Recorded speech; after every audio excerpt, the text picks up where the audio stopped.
Olá pessoal, tudo bom com vocês? Sejam muito bem-vindos a mais um vídeo do canal Carrossel Caipira.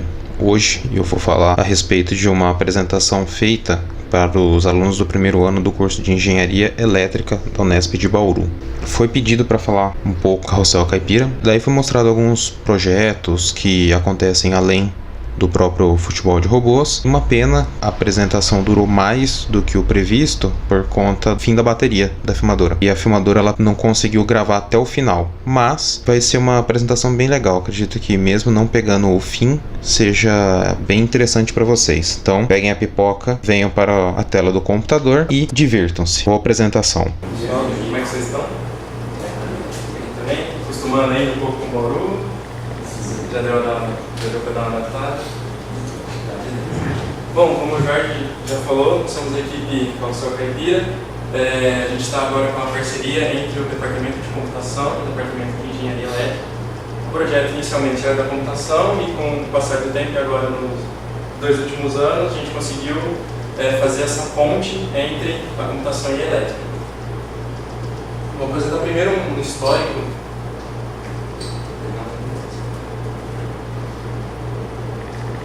sobre a nossa história e a modalidade da competição. Primeiro de tudo, a equipe de futebol de robôs aqui do campus, ela foi fundada em 1997 pelo professor René Pergoraro. Ele está até hoje no departamento de computação e é um dos coordenadores do projeto. A filosofia do Carrossel que faz a nossa integração é primeiro a integração de diversas tecnologias, a robustez do robô e o baixo custo para tanto poder construir quanto para fazer manutenção.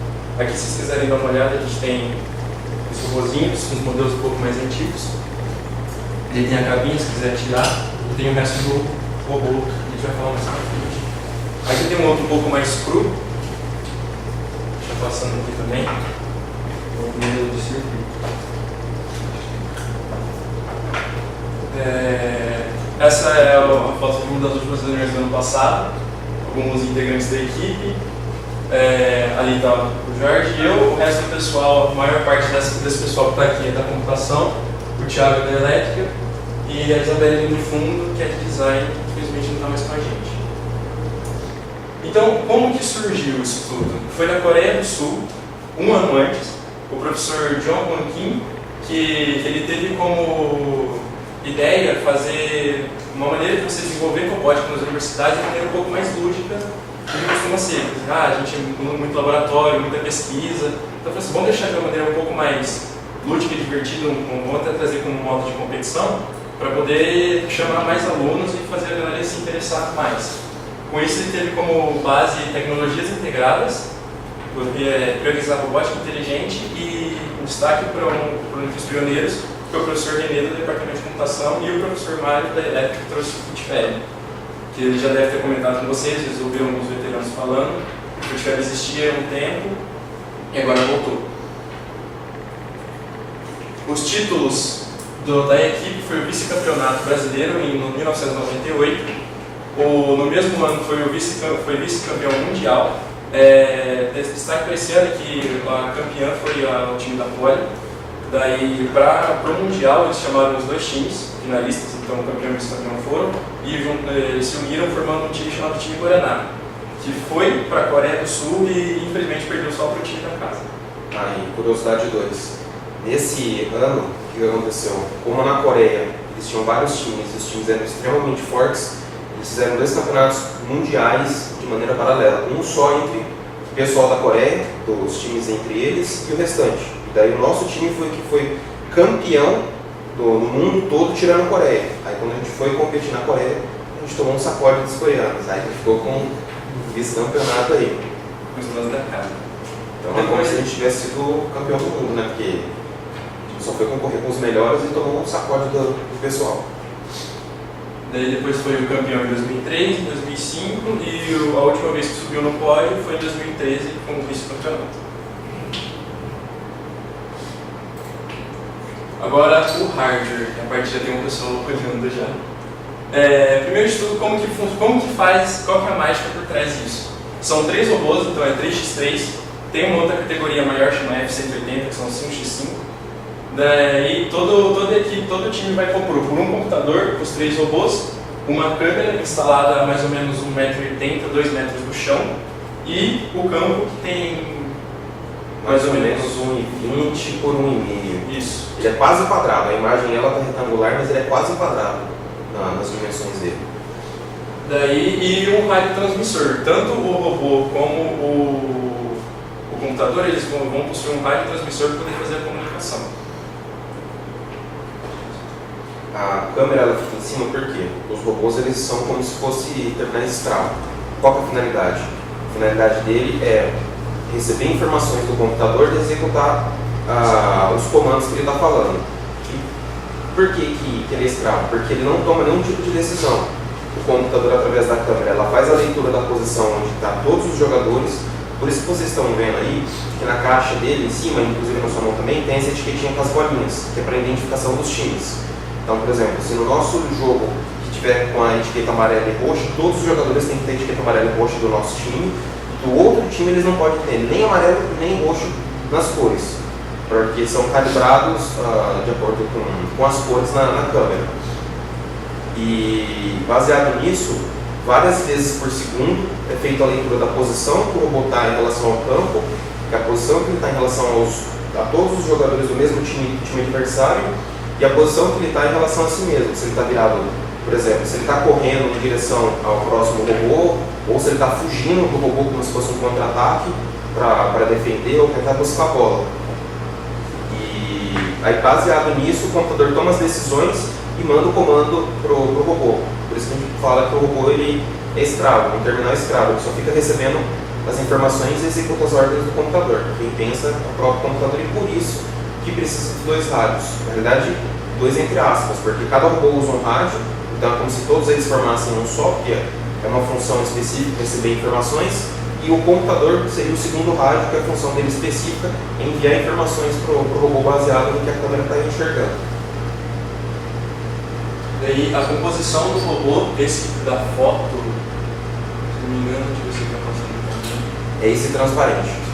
É o transparente. Transparente sem cor. É o transparente, a plaquinha dele foi substituída para fazer alguns testes de manutenção. Aí vocês vão ver que alguns deles estão meio desmontados, faltando parafuso ou alguma coisinha, porque eles serviram de doadores para o protótipo nosso de desenvolvimento dessa versão, que a gente tinha algumas coisas para revisar no hardware do robô, e a gente precisava ver o que tinha de errado no circuito. Então a gente pegou os componentes que estavam funcionando pontualmente em alguns deles, porque cada um apresentou um defeito específico. Foi montado esse modelo que a gente vai mostrar funcionando para vocês, e baseado nesse aqui a gente vai fazer o protótipo da placa e vai embarcar todos os componentes. Vai montar o arquivo direto na placa, soldados, componentes bonitinhos, a ponte H responsável pelo sentido de rotação e controle dos motores, e o rádio. Atualmente a gente está usando o NRF24L01, mas não necessariamente a gente vai permanecer nele. Como a gente está em fase de testes, vendo o que tem de errado, corrigindo e fazendo testes com componentes extras, então agora é hora de usar mesmo nessa configuração de fios espetados para facilitar na hora de trocar os componentes. Então vamos testar um segundo modelo de rádio. Ah, funcionou? Beleza, então está mais fácil de tirar e colocar do que se ele fosse totalmente soldado, que vai ser a versão final depois que a gente chegar à conclusão de que o robô funciona, não tem mais nenhum tipo de defeito crônico, nenhum tipo de defeito adverso provocado por uma situação real de jogo. Isso aqui eu vou mostrar depois para vocês. Mas ele basicamente é a mesma coisa. A única coisa que muda é que aqui ele está usando um rádio Bluetooth e aí está usando um rádio RF, rádio frequência. Tirando isso, totalmente igual. Daí nas versões um pouco mais recentes, foi utilizado, ao invés de soldar os componentes todos juntos, eu acho que esse preto está assim, e o transparente. Pode ver que nesse circuito, ele na verdade tem a ponte H, o Arduino e o rádio todo junto, meio que montado ali, soldado uma peça em cima da outra. A gente vai passar para vocês algumas etapas do que foi a linha de produção da placa do ano passado. Então vocês vão ver que tem a placa corroída, mas não está limpa, certo, para poder trabalhar. A placa já corroída, limpa, tudo bonitinha, com o começo dos jambas, porque a gente usou só uma face nos testes. A segunda, que a gente colocou alguns conectores, que a versão desse ano não vai ter conector nenhum, vai ser totalmente embarcada mesmo. e a terceira já com os componentes colocados nela, pronta para você chegar e começar a ligar os motores, bateria e etc. Então vou deixar tudo junto, aí vocês vão dando uma olhada nas etapas de produção da montagem do circuito do robô. E para chegar ali, né, no primeiro protótipo, depois na parte final, a gente utilizou do software Proteus. Não sei se talvez um dos professores já tenha comentado. Esse software ele tem tanto a parte para você desenhar a esquemática e fazer simulações, e a parte de desenhar o layout, que é como fica a plaquinha no seu estado final. Só um parênteses, título de curiosidade nossa. Quem aqui já mexia com eletrônica antes de vir para a Unesp? Não necessariamente fazer curso, mas já fazer alguma coisa em casa. Já brincava com ferro de solda, já montava alguma coisa, tá, legal. Quem aqui entrou, mas assim, ainda usar a palavra cru é meio pesado, mas vem a outra melhor no momento. Quem aqui era mais cru quando entrou e estava meio perdido, ainda está um pouco perdido em relação a componentes? Tá, legal. Quando a gente fala ponte H, vocês sabem do que se trata? Ponte H é o seguinte, imagina que você tem um motor qualquer, eu vou ter um motor solto aqui. Tá, vou mostrar isso aqui, depois eu explico. Imagina que vocês estão vendo o motor. Vocês que estão mais assim, começando, vocês já tiveram pelo menos a oportunidade de pegar um motor, 2 fios, ligar uma bateria e ver ele funcionando? Não? Tá. Mas assim, a gente vai explanar um pouco para vocês. Esses motores aqui, você pode ligar, vamos supor, se eu selecionar, imagina que esse quadrado fosse o motor, eu tivesse 2 polos aqui e fosse ligar a bateria. Não importa quem eu escolho como positivo, quem eu escolho como negativo. Esses motores eles vão funcionar. Qual que é a diferença? Se eu ligar numa configuração, ele roda no sentido horário. Se eu trocar a configuração dele dos positivos e negativos ali, ele roda no sentido anti-horário. O caso da ponte H, qual é a finalidade dela? Para você não ter que colocar 2 fios, roda no sentido, você tira os fios, inverte, coloca de novo, roda no outro sentido, no caso dos robôs não teria como fazer isso. A gente usa a ponte H. A ponte H ela dá um comando, o motor gira numa rotação. Você tira esse comando, você dá um comando diferente, ele simplesmente troca a polaridade e o motor roda para o outro lado. A ponte H, nós temos 2 modelos. Deixa eu tirar aqui do plástico para mostrar para vocês. Essa aqui ela foi meio que detonada para poder caber numa configuração de anos anteriores do robô. Mas, vou passar agora para esse lado aqui, vou dar prioridade para esse lado. Essa menorzinha, ela chama L9110. Ela é mais simples, porém faz a mesma coisa do que a outra, e pontes H maiores inclusive. Qual que é a diferença? O tamanho do motor e a aplicação que você vai usar. Essa segunda ponte H, essa azul maiorzinha, ela é a L293D, se eu não me engano. 98, aqui está a 93, a gente tem uma 93 azul, mas assim, elas são praticamente iguais. Uma revisãozinha de circuito que muda um componente de posição, o outro, mas basicamente são a mesma coisa. Então ela já trabalha com motores maiores. Para a nossa aplicação, a pequena já daria, porém ela esquenta bastante, então a gente está usando essa maior. Essa maior para o nosso projeto ela nem esquenta. E não sei se vocês sabem, aquecimento não é um sinal muito bom. Por quê? Significa que você está consumindo energia demais para algo que não tem necessidade. Tanto que se vocês forem olhar na computação, você tem um grande problema de evoluir os processadores por causa do alto consumo, não consumo energético, mas do quanto ele esquenta. Eles não conseguiram evoluir o processador, a refrigeração, o quanto ele esquenta, no mesmo patamar que tem o desempenho dele. Tem eu não lembro agora o nome da pessoa, que disse anos atrás, décadas atrás, melhor assim dizer, que a cada 10 anos o hardware ia dobrar de capacidade e manter o tamanho. E a gente está chegando num ponto de pseudo-estagnação por conta disso, por causa do calor. E aí a ponte H, a gente tem orçamentos diferentes por conta disso, por questão de projeto. Entendeu como funciona a ideia da ponte H? Pode parecer um pouco confuso, mas a ideia dela é simplesmente essa. Roda no sentido horário. Não quero. Roda no sentido anti-horário. Porque daí você pode dar um comando para o robô lá para frente, para trás, ou girar no próprio eixo. Ou não girar no próprio eixo, mas girar em volta de um objeto. Se tivesse um jogador ali e ele quisesse montar uma jogada, então ele contorna aquele robô para montar a jogada ensaiada. Na verdade não é ensaiada. Não é ensaiada, porque é um código que está no computador e ele pega aquele código que foi ensinado para ele, fala, executa, mas no futebol, com esse modo, seria jogada ensaiada. Bom, agora o software, como que funcionam as coisas por trás. O software é dividido em módulos, ele é todo feito em C++, alguém que já programou? Qual a linguagem que você programar? C++ mesmo? E daí você tem o código nosso dividido em 4 módulos, visão, estratégia, controle e o rádio. Esse último tópico, VSS SDK, ele tem esse nome porque é a categoria dos robôs. Existem várias categorias de competição, essa é chamada de VSS, que é a Very Small Size. Tem um pouco maior, que é um robô que ele parece um cilindro, ele parece uma lata de aquelas leite um pouco mais gorda assim. E ele é mais robusto, são outros motores, é toda uma outra eletrônica, mas o princípio é basicamente o mesmo. E o nosso código ele funciona da seguinte maneira. Primeiro de tudo, você tem o campo, os robôs com as tags, são as etiquetinhas. Uma cor identifica o time e a outra identifica o jogador, só para ter uma ideia de posição, tipo, pode ser um goleiro, são 2 volantes, ou dependendo da estratégia do goleiro, o zagueiro um volante, por aí vai. Daí, o que é o módulo de visão? O módulo de visão ele é basicamente baseado na biblioteca chamada OpenCV, a biblioteca Open Source sobre visão computacional, que ela detecta a posição dos robôs e da bola. Geralmente é jogado com uma bola de ping-pong, um pouquinho maiorzinho, uma bolinha de golfe, mais ou menos desse tamanho.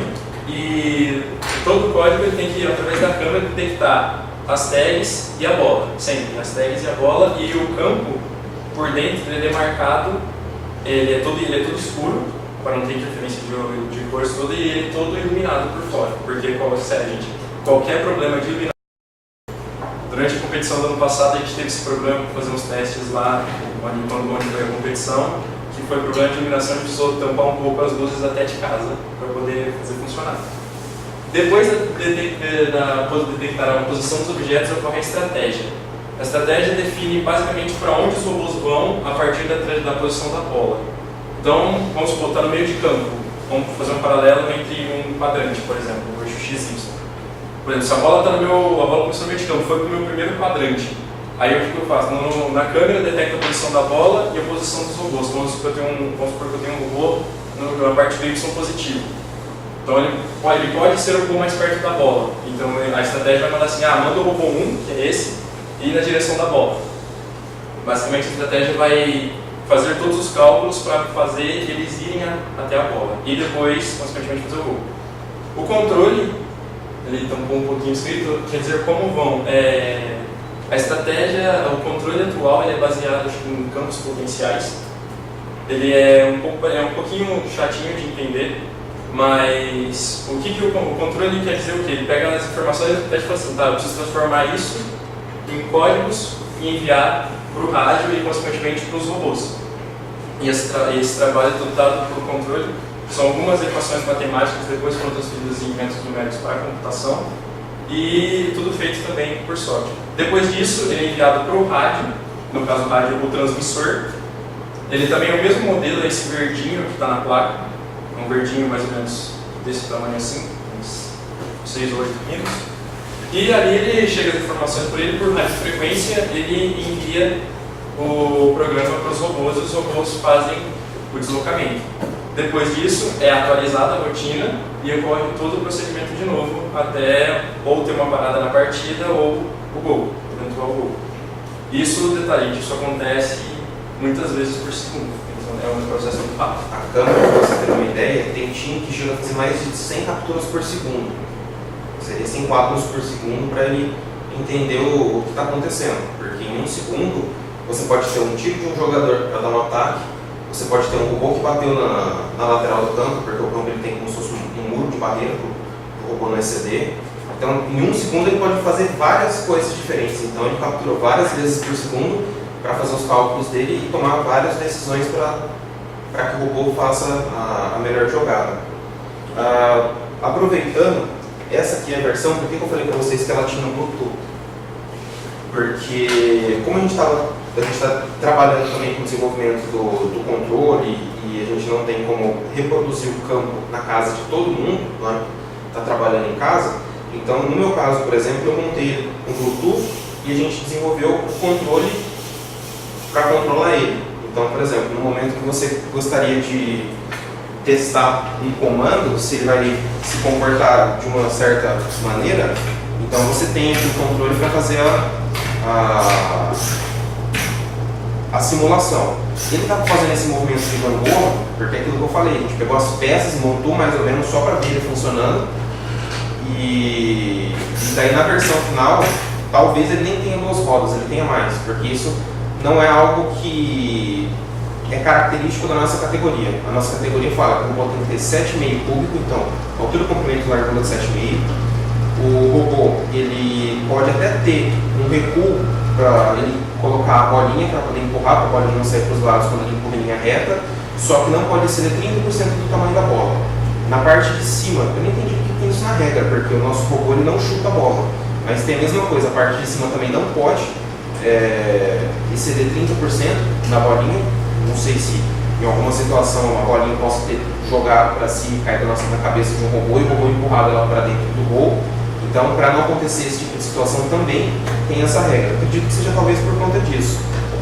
E daí aqui é o robô em funcionamento. Então vocês podem olhar o que ele está fazendo, mexer no controle, podem ficar à vontade. Se ele parar de responder não tem problema, porque os fios só estão encaixados.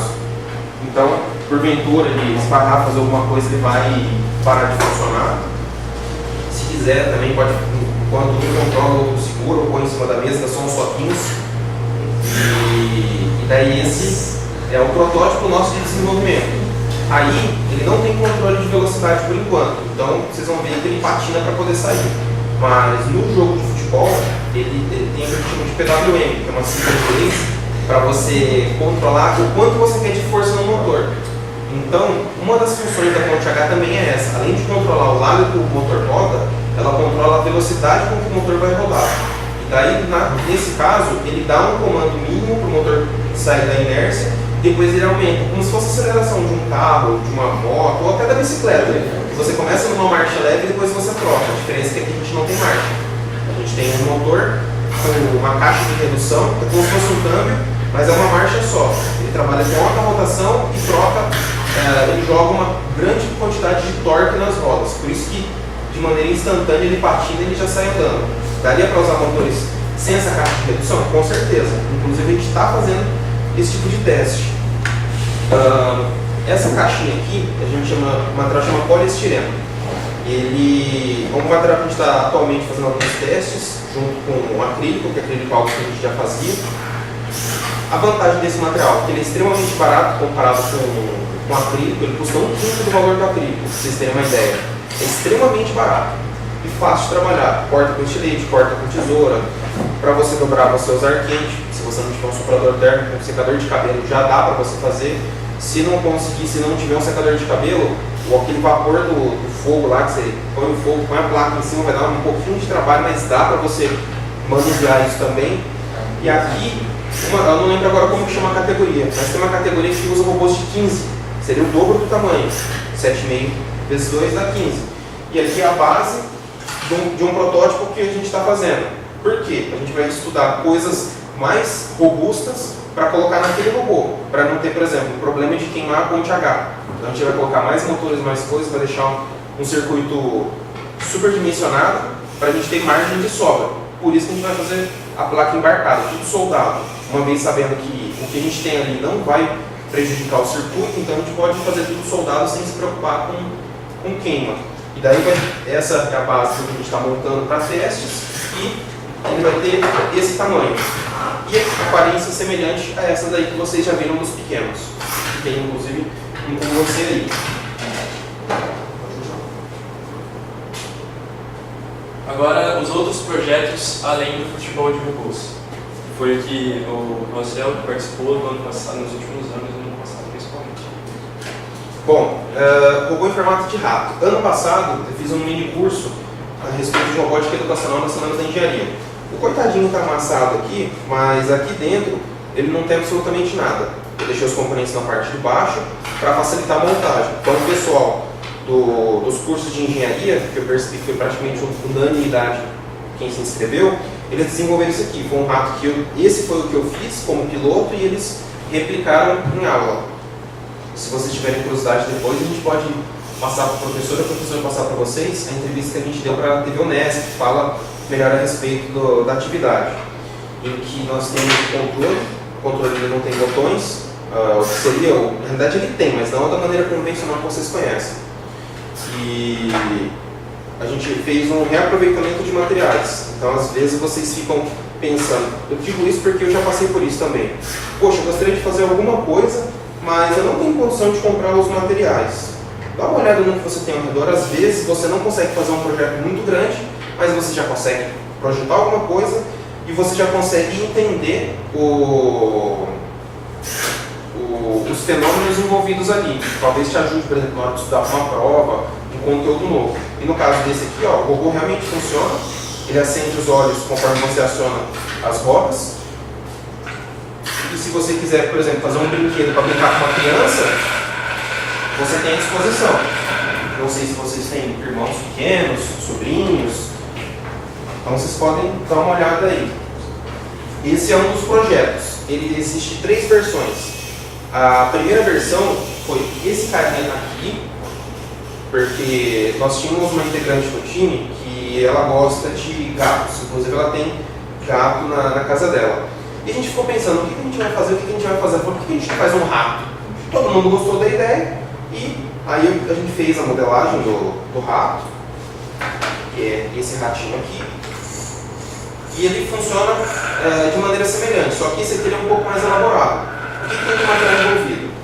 Essa madeira de baixo, como aquela, embora ela seja diferente, é aquela madeira do fundo do guarda-roupa. A gente xinga aqui, quando vai fazer a mudança, descobre alguma coisa que você perdeu e ficou naquele guarda-roupa. Beleza. As rodinhas eram de carrinhos de brinquedo, de sucata.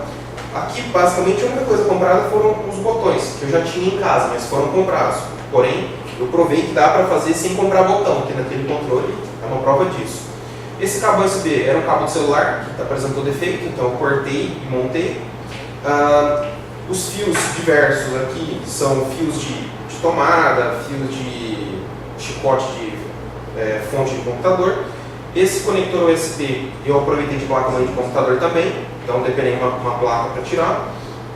Os motores que tem aqui dentro, nesse robô em especial, ele usa sistema de roldana e polia, não sei se todo mundo sabe do que se trata. Lembra da bicicleta? Tem a parte da frente, onde fica a corrente, e a parte de trás, onde fica a corrente.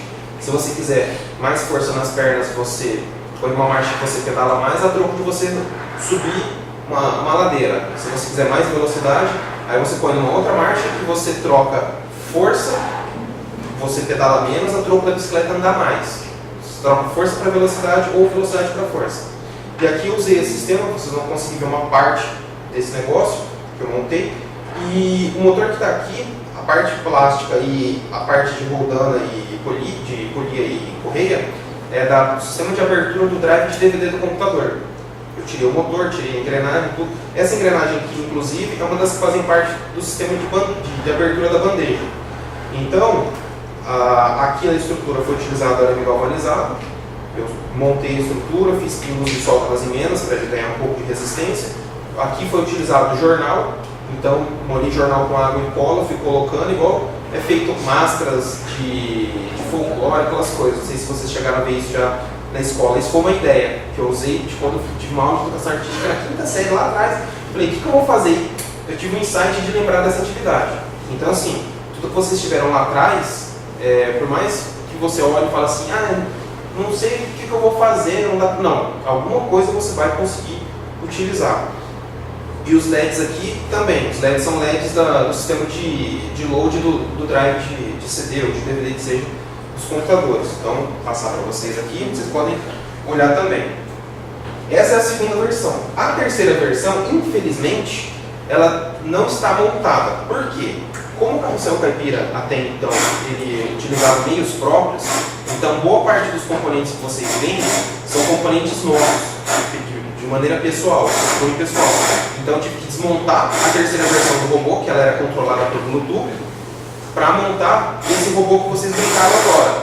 Então imagine que o robôzinho, o rato sem fio, ele reencarnou num robô nessa vida aí. Mas é o mesmo controle, inclusive, o mesmo programa que controlava o rato anterior.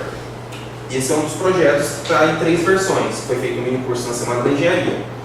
Na Semana da Arquitetura do ano passado, nós fizemos um mini curso a respeito de eletrônica básica para o pessoal da arquitetura, porque eles são extraordinários com a habilidade de fazer maquetes, mas é aquela coisa, algumas habilidades eles não dominam, que é mexer com eletrônica. Então, na maquete deles a gente ensinou como colocar um ventilador de teto com botão controlador de velocidade, que é o potenciômetro, ou dimmer, depende da abordagem.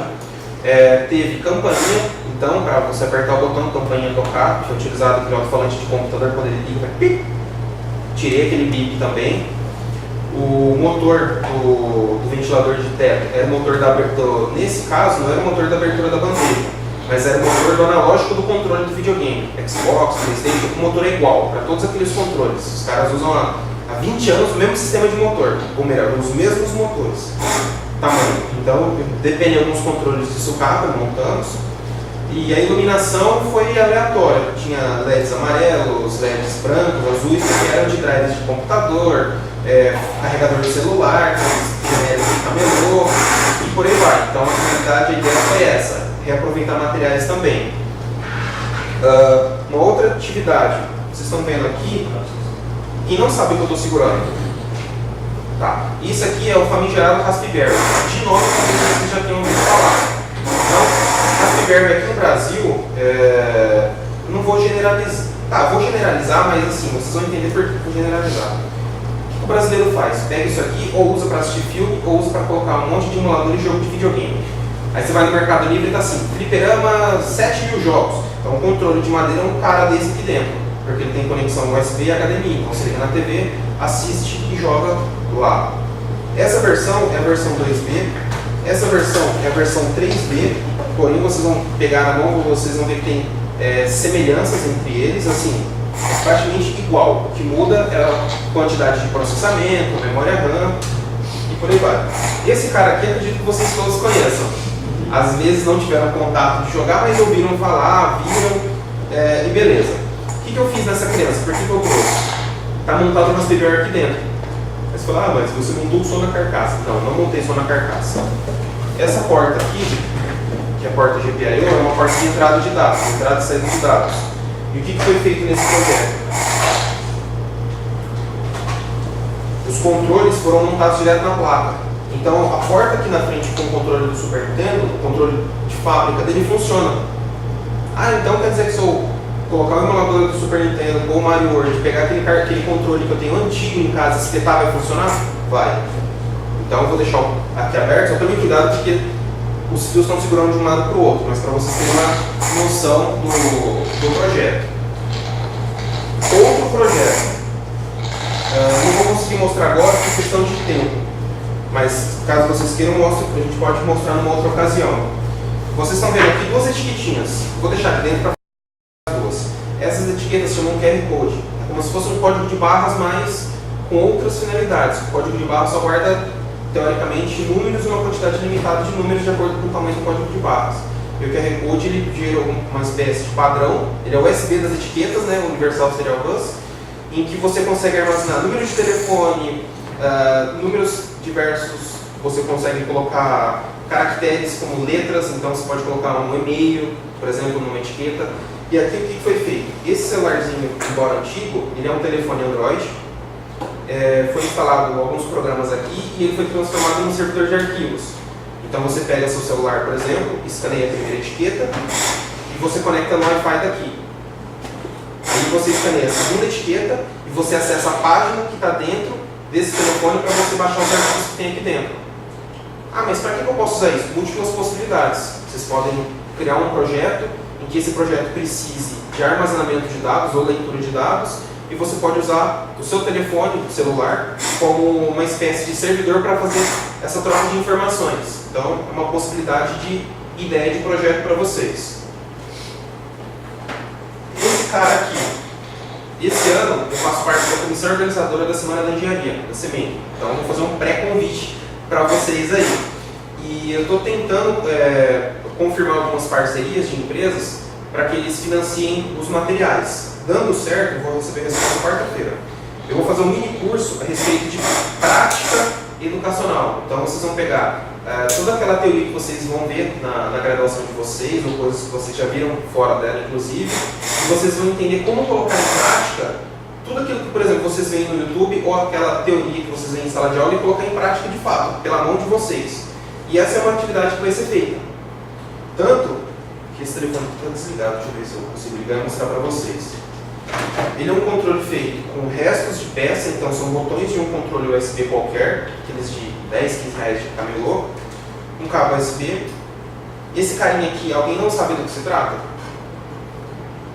Ele chama cabo OTG, seria on the go em inglês.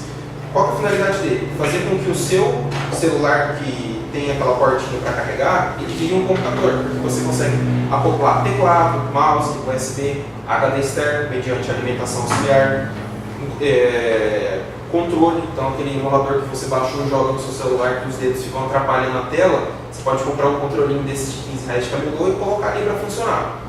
E aqui eu montei um controle, assim, muito raso, mas meu Nintendo Switch de pobre. Por que eu estou chamando de Nintendo Switch de pobre? Porque eu posso acoplar ele aqui, eu fiz esse controlinho de acordo com o tamanho e o formato desse telefone meu. Deixa eu desbloquear aqui rapidinho e vou fazer uma demonstração muito assim, genérica dele funcionando para vocês.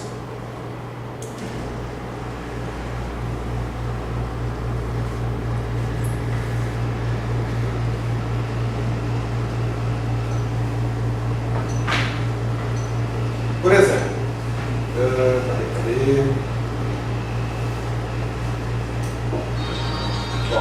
O jogo está aberto e ele funciona. Eu sou o carinho de cima aqui, ó. Todo mundo consegue enxergar?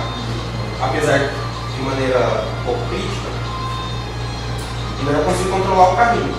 Então, parte da atividade que vai ser disponibilizada para vocês, vocês vão fazer esse controle para vocês. Não necessariamente nesse tamanho, não necessariamente nesse formato, que vai ser difícil ter um dispositivo desse tamanho, às vezes um tablet gigante, mas vocês vão conseguir fazer algo que seja útil para vocês usarem na casa de vocês. Então vai ter essa atividade aqui para vocês fazerem, vai ter uma outra que eu estou desenvolvendo, mas muito provavelmente vai ser uma lanterna com 2 botões, um de liga e desliga e outro de SOS, porque daí eu vou ensinar como vocês vão fazer uma leitura de datasheet, por exemplo, e aplicar a prática da leitura desse datasheet. Então vou colocar um 555 no meio, pelo menos, para vocês começarem a brincar. Quem aqui já fez corrosão de placa para montar circuito? Tá. Quem não fez, não se preocupa, eu vou ver se eles autorizam. Mas eles autorizando, essa lanterna que vocês vão fazer, vocês vão colocar a plaquinha da lanterna de vocês. Então vocês vão ter um primeiro contato, assim, fiz um negócio legal. E na universidade, se você ficar contando só com a graduação, vai demorar muito para vocês terem contato com algumas coisas que eu vou mostrar, ou às vezes nem vão ter contato, porque é algo assim, que corre muito por fora, por assim dizer, do que vocês estão vendo na universidade. Porque a universidade, como vocês já podem ter percebido, talvez, acredito eu, em pouco tempo de aula, que ela preconiza muito a teoria. Tanto que vocês vão ver um monte de gente falando de iniciação científica, de projetos, não sei o quê. E assim, é muita teoria, pouca gente praticando. E a minha ideia, assim, é que vocês construam a teoria de vocês baseada no empirismo. Porque praticando vocês vão entender algum conceito, algum fundamento, alguma coisa para aquilo. Tanto que essa semana eu passei por um caso semelhante. Fazia 2 semanas que eu estava perguntando para um pessoal, pesquisando na internet, a respeito de um fenômeno, do porquê que quando você coloca várias baterias em série, as do meio esquentam. A bateria do notebook, uma curiosidade para vocês, quando ela para de funcionar, se vocês desmontarem, vocês vão ver que as células do meio pararam de funcionar, mas as das pontas funcionam. Então, se você pegar células novas, substituir as do meio e montar e pôr o seu notebook de volta, ele volta a carregar e funcionar normalmente. Tanto que nesse circuito ele tem um termostato, que faz uma leitura de temperatura. E aqui é um circuito desmontado com uma bateria de notebook. E ela é montada numa configuração de série, montada em paralelo, e ela tem esse carinha aqui, ó, que eu estou segurando, que parece que não tem nada na ponta, a não ser uma colinha, que ele faz a leitura da temperatura, justamente das células do meio. E daí em casa, conversando com o pessoal, estava tomando café da manhã, conversando no WhatsApp, e daí me veio na cabeça o porquê que as células do meio elas esquentam. Se vocês quiserem, eu conto uma hora por quê. Qualquer coisa, passem na CMN lá, me encontrem no mini curso e me lembrem disso que eu explico para vocês. E aqui... Oi? Explica antes que eu quero que você está no notebook. Aqui seria a versão DualShock 3 daquele controle. Ou seja, esse controle vai servir no Play 3? Vai. Porque esse aqui atualmente, do jeito que está, ele serve no computador, além do celular ou tablet de vocês. Esse aqui, além de tudo isso, ele vai funcionar também no Play 3 de vocês. Porque na realidade, essa placa aqui é uma placa de controle de Play 3. Seria uma versão 2.0 dessa versão primária. Mas vocês aprendendo, vocês fazendo a versão com fio, assim, é de maneira análoga o que vocês vão fazer aqui. Quem não sabe o que significa a palavra análogo? Não tenho vergonha, tá? Todo mundo sabe o que é? Se eu pedir um exemplo, vocês conseguem me dar? Sim, basicamente isso. Sabe aquela coisa de... você viu alguém fazendo alguma coisa errada e a mãe deu uma bronca. Aí você toma uma bronca por um motivo semelhante, por mais que você não tenha feito aquilo. Se você fizer, vai dar esse problema. Então você não vai fazer, porque o fulano fez e deu. Isso é um exemplo análogo. Então quando a gente fala analogia é isso, a gente usa um exemplo para explicar outra coisa. A gente usa algo próximo do que vocês vão entender para aquilo que vocês, se a gente falasse direto, vocês não fossem entender. Então aqui é uma versão análoga, evoluída, dessa versão aqui que vocês viram no joguinho do Top Gear do Super Nintendo funcionando. Basicamente, esses são os extra projetos do time de futebol Carrossel Caipira. Podem haver outros projetos futuramente? Podem. Vocês podem fazer parte do time Carrossel Caipira? Podem. Nós temos as reuniões semanais, geral, as reuniões diárias durante a semana, também, todas as semanas, em que a gente vai conversando a respeito de projetos, vai desenvolvendo algumas coisas e assim por diante. Mas eu não sei nada. Posso participar? Pode. Você pode contribuir com ideias, você pode aprender algo, você pode sugerir algo que você pesquisou, você pode ter algo que você gostaria de fazer, mas você não tem a prática, ou não tem uma teoria e precisa que alguém te ajude com isso, então a gente pode te ajudar. Hoje a gente não tem disponível aqui para mostrar, mas existe um projeto que chama Animatrônico. Já ouviram falar do filme Exterminador do Futuro, certo? O antigo, aquele com Schwarzenegger, se vocês tiverem visto, vocês vão ver que tem algumas cenas lá que o Schwarzenegger aparece ali como se fosse um robô, que ele toma um tiro no rosto, aí arranca a pele, é um robô. Aquilo é um animatrônico. Se vocês pegarem vários... porque hoje em dia a gente usa o CGI, né? Aquela animação toda, mas naquela época era bem crítico isso. Então a gente usava mais os animatrônicos. Teve um menino do curso de arquitetura mesmo, e o TCC dele era a respeito do que? Animatrônico. Então ele montou, que são essas fotos, ele montou o animatrônico, chegou na gente e falou: pessoal, preciso da ajuda de vocês, eu preciso que ele ganhe vida, eu preciso que ele se mexa. Eu, enquanto equipe de hardware, porque o André estava na correria do campeonato de robótica do ano passado, inclusive desenvolvendo essas plaquinhas que vocês viram na mão de vocês aí, e eu era responsável por projetos extra futebol de robôs, então eu fiquei encarregado de fazer com que esse cara aí ganhasse vida, tivesse os movimentos. E a equipe de software, um rapaz especial, que ele já está se formando, ele não está mais no time, ele ficou responsável pela parte de programação. Então ele criou uma interface no computador, ligou através do cabo USB, porque o tempo era curto, não dava para colocar sem fio os controles, e daí a pessoa na apresentação dela de TCC, através do computador, dava alguns comandos, e ele se mexia, abria e fechava a boca, mexia a cabeça para os lados, piscava os olhos, mexia os olhos nos eixos X e Y. Foi assim, o máximo que a gente conseguiu fazer no mínimo tempo possível que ele tinha. Mas ele estudou a respeito dos materiais, nas fotos não era para muito bem, mas por exemplo, o esqueleto interno ele montou com a impressora 3D, fez a instalação dos servomotores. Quem não sabe o que é servomotor? Tá. Imagina um portão que ele abre e fecha. Vocês já viram como funciona o sistema de motor dele? Não é um motor, por exemplo, que ele vai rodando e o motor abre. Ele tem um sistema de engrenagem. Se você olhar um motor que sobe e desce, que a gente chama de motor basculante, você vai ver que ele tem um eixo que fica rodando que nem um bobo lá.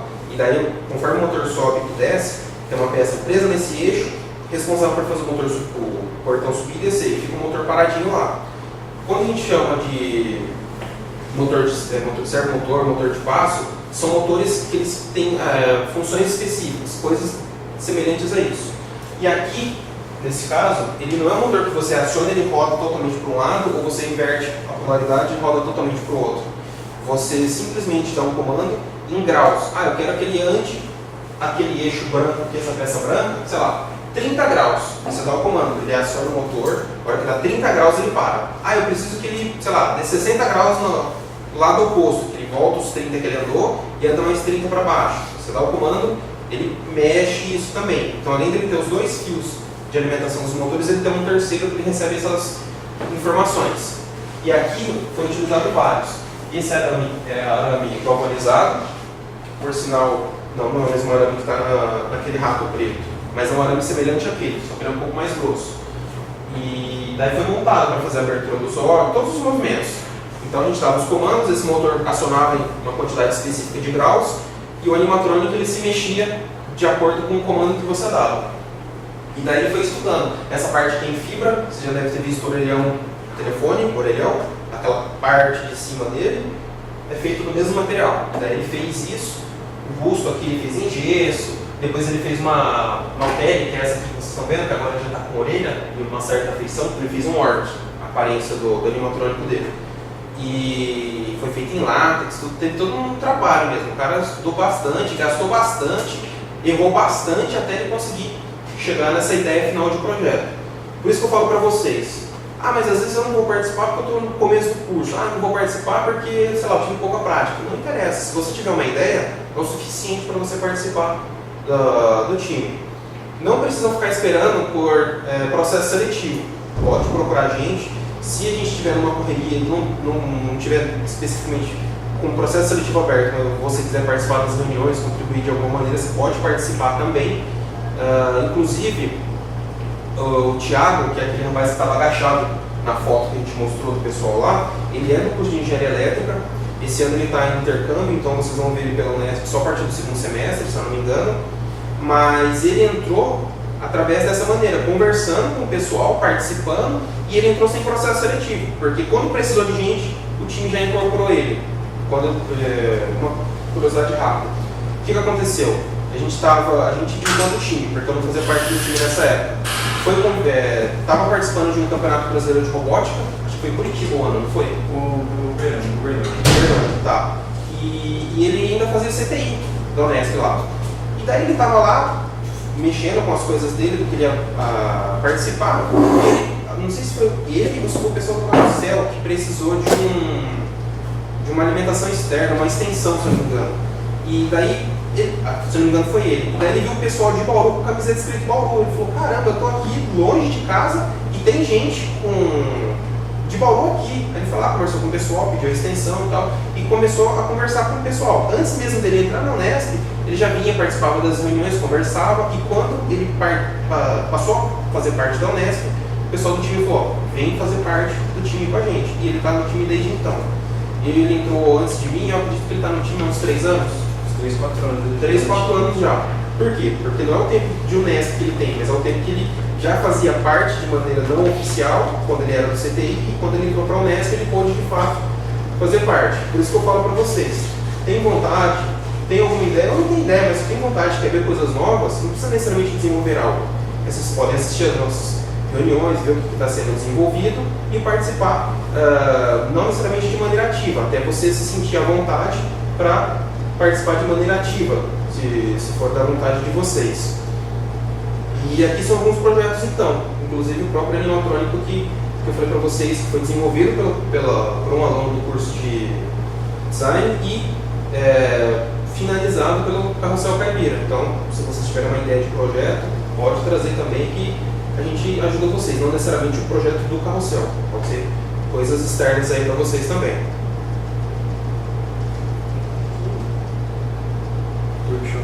Sim, aquela atividade que eu falei, do workshop que eu ministrei ano passado, na semana de arquitetura, que foram feitas as maquetezinhas, então foi montado caixinhas, simulando um cômodo, né, uma casinha, então tinha as janelinhas recortadas, as portas, e foi ensinado a eletrônica básica para eles e foi instalado ventiladores de teto, então tinha um botãozinho para regular a velocidade, botão de liga e desliga, tinha lâmpada, ligação, como vocês podem ver aqui, ó, eu disse que por ter sido de sucata, então tinha iluminações diversas, né, e nesse caso, nessa casinha.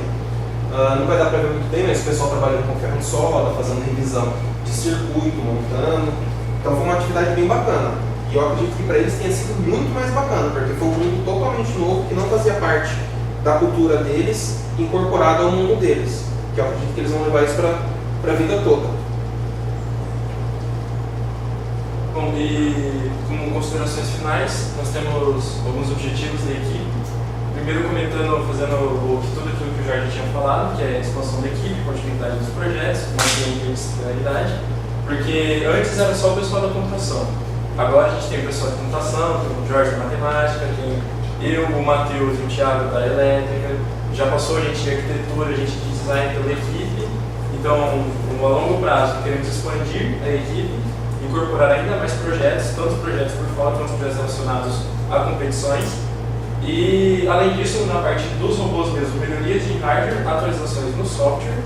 E, a um médio prazo, que é o que acontece todo ano, tem a competição brasileira de robótica e a LARC, que é a competição latino-americana de robótica, onde existem diversas categorias, inclusive o VSS. Uma das competições acontece lá. Todo ano é alternado, mas o local da competição, mas é sempre no Brasil. Ano passado foi na Paraíba, em João Pessoa. Depois, no ano anterior foi em Curitiba, então eles sempre vão alterando os lugares. Não vai ser esse ano, sabe? Ainda não. Se eu não me engano, eles ainda não definiram nem calendário, nem local. E é isso. Muito obrigado, gente, pela atenção, pela paciência de vocês. Tem aqui os nossos meios de contato. E para vocês apreciarem que a gente conseguiu fazer um pouco mais enxuto, vocês podem olhar com mais atenção, tirar dúvidas com a gente, olhar os projetos mais de perto, além dos robôs. E é isso. Obrigado pela atenção de vocês e sucesso na nova jornada de vocês aí que se inicia. Obrigado.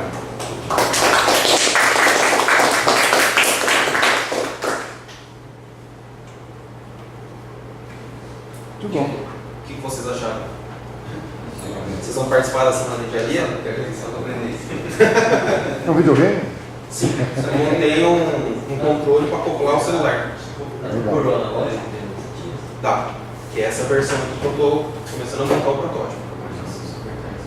Dá para fazer sem ser de controle? Com analógico dá. Vai dar um pouquinho mais de trabalho, mas dá também. Ah, eu quero fazer um desse com controle, montar estilo controle de fliperama para encaixar o celular no. Dá também. É só uma questão de adaptação. Você vai colocando coisas maiores, mas o princípio é o mesmo. Por exemplo, fazendo esse mini curso, você já fica apto a fazer coisas maiores. Desculpa, você ia perguntar alguma coisa. Que ficou ligado. Tá, não, tranquilo, o computador aqui, ó. Sim, sim. Como é um protótipo, então não tem problema algum. Ah, só título de curiosidade. As baterias que vocês estão vendo nos robôs são as células que vai dentro da bateria do notebook. Essas células em especial, nenhuma foi comprada. Foi tirada de baterias de notebook que pararam de funcionar. Vocês querem esperar ou vocês querem que eu fale o porquê do aquecimento?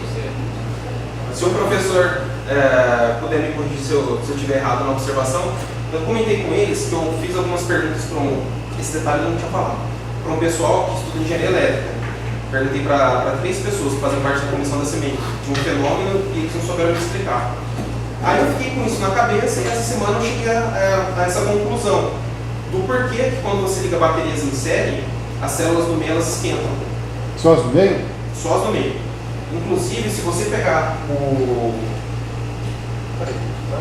Cadê aquela... Isso, obrigado. Isso aqui é um circuito meio que desmantelado. Aqui é um sensor de temperatura, que vai dentro da bateria do notebook. A gente chama de BMC. Se vocês ouvirem falar de BMC por aí, esse é um exemplo de BMC. Battery Management System, uma coisa assim, sistema de gerenciamento de bateria.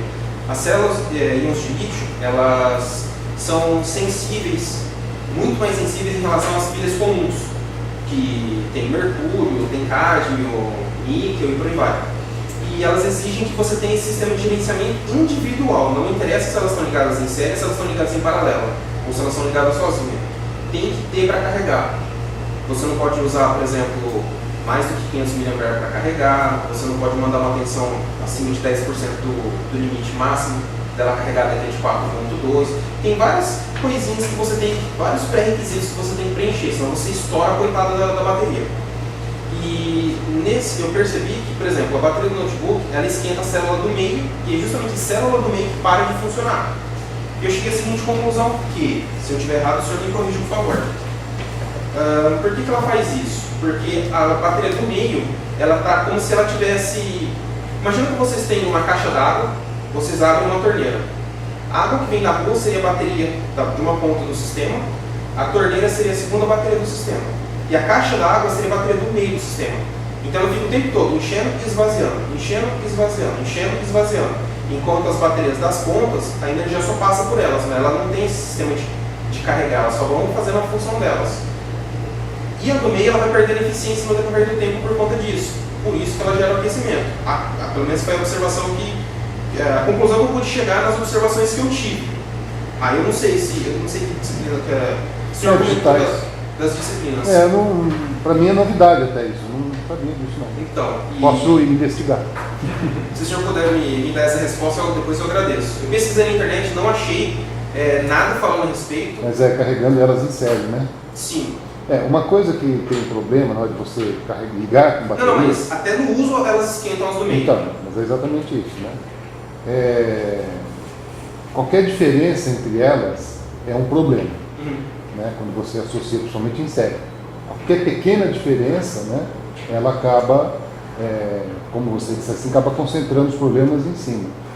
Agora, por que do meio especificamente, já não Então, sei. aí eu falei do BMC. A finalidade do BMC é balancear a carga entre todas, justamente para não haver esse problema. Só que no uso, se eu montar um circuito de 3 baterias sem o BMC, por exemplo, a do meio esquenta. Com o BMC também, tanto é que eu tenho a prova que tem um sensor de temperatura justo na célula do meio. E eu percebi que é justo do meio que para de funcionar. Se você tirar o carregador, está 100%, dá 2 minutos aparece, conecta o carregador, você está usando e não dá nem tempo dele falar e já desliga. Se você desmontar, tirar as células do meio, colocar 2 novas no lugar, são colocadas sempre 2 em paralelo, para alimentar, para aumentar o tempo de autonomia. E trocar e fechar, colocar no seu computador de volta, ela volta a ter praticamente o desempenho que ela tinha antes. Por quê? Porque as das pontas elas estão usadas, porém elas não estão cansadas, a ponto de não ter mais eficiência energética, que quem sofre mais são as do meio. Inclusive, se o senhor puder perguntar para alguém quando for investigar isso, se, por exemplo, eu montar meu banco de baterias e as células do meio, eu colocar células a mais para aumentar a autonomia, se eu consigo evitar esse excesso de aquecimento. Por exemplo, se eu tiver... a hora que você cria esse circuito que você coloca mais de uma, você tem todas com 2 em paralelo, você quer colocar mais alguma em paralelo, sim, é um uma problema. Terceira, por exemplo. Já é um problema, entendeu? Você cria ali um lugar onde vai ter mais corrente, né? Porque como você põe em paralelo... Então, na realidade é o contrário, se eu colocar mais uma vai esquentar mais, então. Não sei. Essa questão do esquentar eu não sei. O que eu estou dizendo é que quando você cria diferenças entre elas, é um problema. Entendi. Porque eu não cheguei a fazer o teste. Agora, pode ser que o problema seja exatamente por construtivo. Por ela estar lá no meio, ela já esquenta mais do que estão nas pontas. E como ela está quente em relação às outras, ela é um foco de problema. E ela vai ser sempre um foco de problema, que nem aquele negócio, né? Está fresquinho por vem demais ou vem demais porque está fresquinho. Então ela acaba sempre ficando sujeita a isso exatamente porque ela está no meio. Entendeu? Entendi. Essa é uma suposição. Elas viciam, quando a bateria do computador vicia, seria o problema nessas 2 células? Nas do meio. Se ela dura pouco, pode ter certeza que o problema é esse. Eu não trouxe hoje, na correria eu acabei esquecendo. A bateria do celular, ela é da mesma tecnologia da bateria do notebook. Mas então quer dizer que se eu pegar uma bateria de notebook e ligar no celular, ele funciona? Tem a mesma tecnologia e tem as mesmas características. Questão de amperagem, se você olhar, tem seus 2.000, 3.000. E essas baterias que você usa no robô, você disse que não compra, você aproveita do sucatas de mas baterias. tem como comprar? Tem. O custo dela, uma de boa qualidade, ele é relativamente elevado. E chega a passar dos R$40 uma célula. Porém, se você for comprar uma bateria de notebook no Mercado Livre, vou comprar uma positivo não, vou pegar uma marca que eu sei que a bateria é fabricada fora. Compra uma bateria de um LG, um notebook LG, ou um Samsung.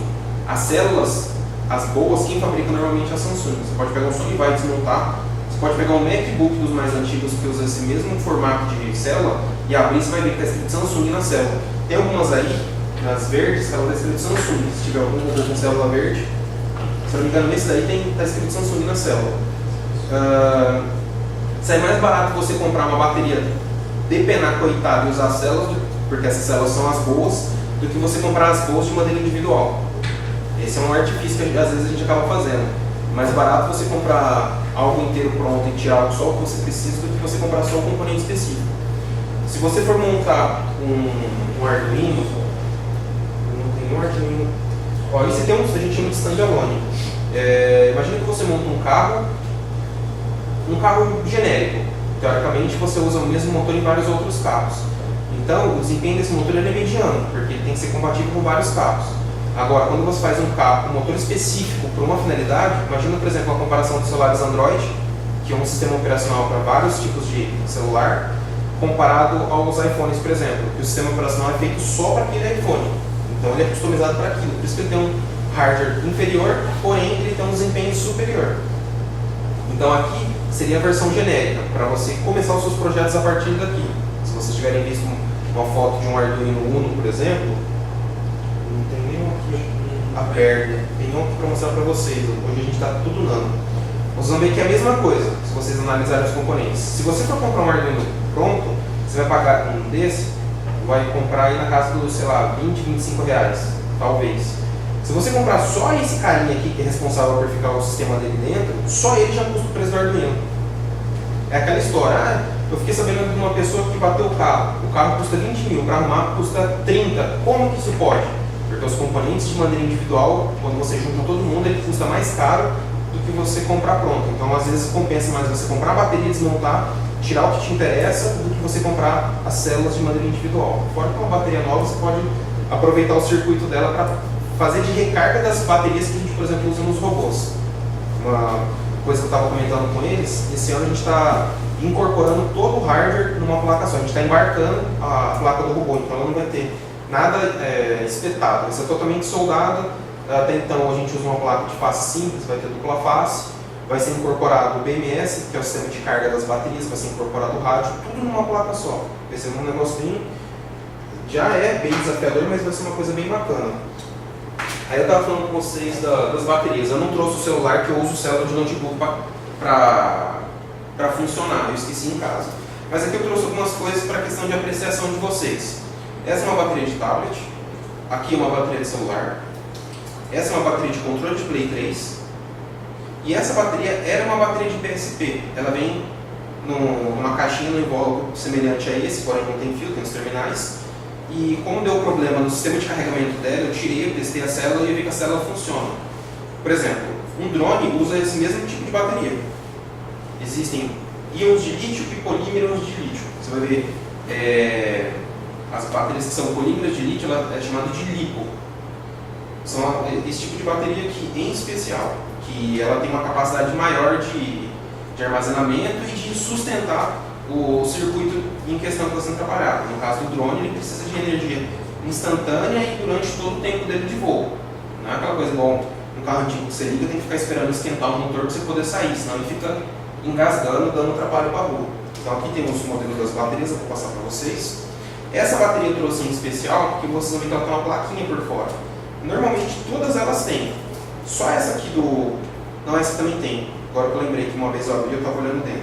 Todas elas têm um circuito BMC, que era responsável por dar uma carga flutuante. Normalmente, quando você carrega uma bateria, desliga e deixa ela carregada, ela tem um coeficiente de descarga.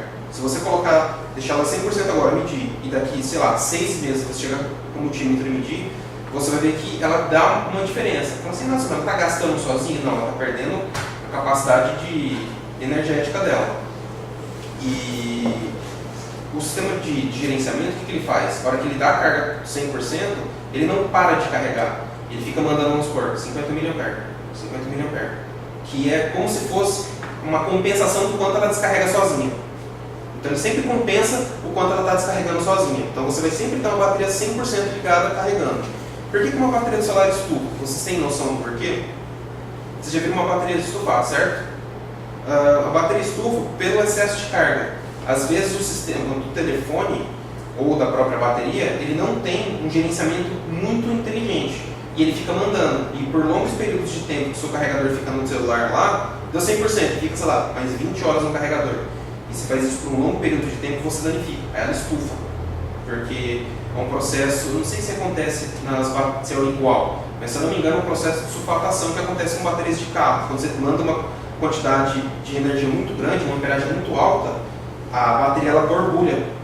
E a bateria do notebook, essas baterias também, elas têm um processo semelhante. E como ela é selada, ela estufa. Não façam isso. Se vocês quiserem, vocês pesquisam na internet. Não recomendo fazer. Por certo de prova que eu não estou recomendando fazer. Mas o que tem aqui dentro, se entrar em contato com a atmosfera, com o oxigênio, ela pega fogo. Por isso que você ouve falar que um telefone pôs fogo numa casa, explodiu. Porque a bateria, por exemplo, ela inchou, ela rompeu a estrutura dela, a blindagem, e entrou em contato com o oxigênio. Daí ela pega fogo, ela explode. Então vão no YouTube e pesquisem lá a respeito disso que vocês vão ver. O pessoal meio sem noção cortando a bateria, furando e tal, e faz um show pirotécnico considerável. Você pode se queimar, você pode ficar cego, pode acontecer uma infinidade de coisas. Então eu vou passar para vocês vão olhando as diferenças entre as baterias. Então vocês vão ter, para ter uma ideia de comparação, os tamanhos são diferentes, a empregada é a mesma. Você tem a mesma química dentro, a mesma tecnologia, embora os circuitos possam ser diferentes entre as baterias, mas aí depende do quanto a bateria tem de capacidade de armazenamento, de quanto o circuito que ela alimenta precisa e como se comporta o sistema de uso enquanto carrega. Então, é dimensionado de acordo com o seu projeto. Lembra no começo da apresentação que eu mostrei para vocês duas fontes H? Eu falei que as duas faziam a mesma coisa, só que cada uma era para um projeto específico? É a mesma coisa aí. Cada bateria tem a mesma finalidade, porém, de acordo com cada projeto, vai ser mais útil você usar uma bateria maior ou uma bateria menor. Por exemplo, se for fazer um drone, você não vai pôr uma bateria de caminhão ali. O drone nenhum levanta do chão, então você precisa de uma bateria pequena. Ah, mas ele tem um alto consumo. Ah, então peraí, então eu não vou usar íons de lítio, vou usar polímeros de lítio, que ele aumenta a capacidade, porém a bateria é pequena. Você tem um custo, vai lá no teto também. Vocês devem ter ouvido falar, só uma curiosidade, que os Correios parece que estavam proibindo que você enviasse coisas com bateria. Vocês chegaram a ouvir falar dessa notícia? O senhor chegou a ouvir falar dessa notícia? Sim. Por conta desse